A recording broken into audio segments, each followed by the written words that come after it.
Through brilliant tragedy. Interior, a teenager's messy bedroom. Open on a black screen. Suddenly, there is light. A teenage boy's face is illuminated in the darkness, striking a gaunt figure. This is Isolation Survival Log, Day 17.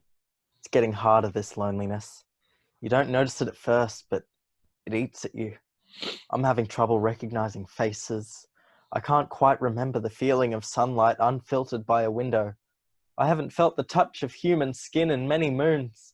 The wind. Lockie is interrupted.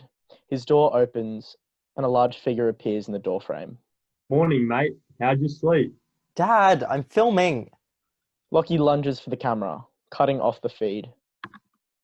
Cut to Lockie mid-shower, steamed up glass covering any risque elements. Washing his hair and singing loudly, Lockie pulls the door ajar slightly and pops his head through. Okay, you caught me. I'm not Bear Grylls toughing it out in a harsh government-enforced lockdown. Technically, it's not even government-enforced, but I'm going along with it. I'll be real with you though.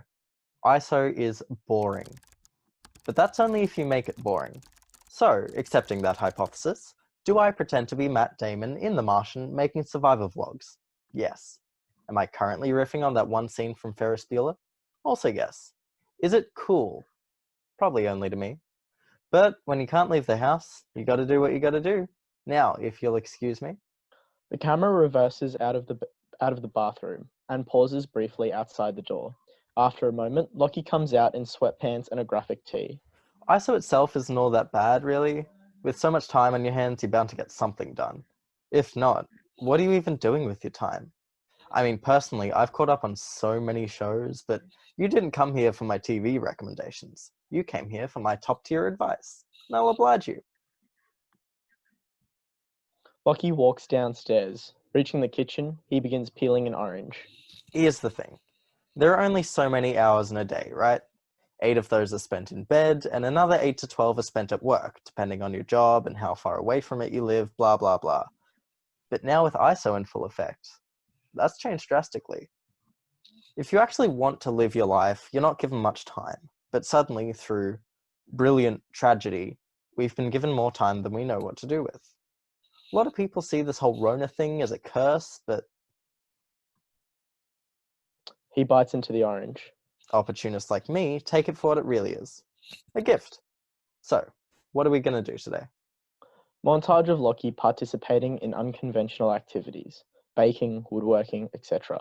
Lockie begins to play the ukulele but is interrupted. It's your mum on the phone, mate. Lockie stares blankly at the phone. His eyes glass over as he tentatively walks over, taking the phone and pressing it against his ear. Lockie's father leaves the frame. Lockie covers the camera for privacy. Hold. Cut to a shot of Lockie sitting alone on the edge of his bed, phone face up beside him, reading Mum. Hello? Lockie, love, you there? With great effort, Lockie brings the phone to his ear. Hello? Hey, Mum, how are you? Oh, it's good. They treating you okay in there? Yeah, Dad's okay. He misses you.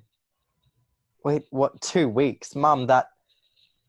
No, I know it's not your choice, but that brings it up to a month. Mum, they need to get their shit together. Lockie takes the phone from his ear, tearing up. He presses the speaker button and tosses the phone onto the bed. I know it's a long time, love. I do. I never thought the day would come where I wouldn't be there to tell you it's all right. But I'm stuck here. You know how it is, love. I'm already at risk after the surgery. If I were to go outside into the big old world of germs and sickness and stuff, well, I don't want to get into that. I know 2 more weeks is hard, but at least we have each other, right? You, me, and Dad. Lockie is frozen. Right, love? Lockie manages to choke out a final sentence. I love you, Mum. Lockie looks around the room and finds himself staring at a copy of the Fellowship of the Ring. Looking back and forth between the potential distraction and his phone, he pauses and reaches for the phone. He dials a number and brings the phone to his ear. Hi, Mum. Yeah, me again. I just want to keep listening to your voice. Lockie leans back against his wall, fade to black.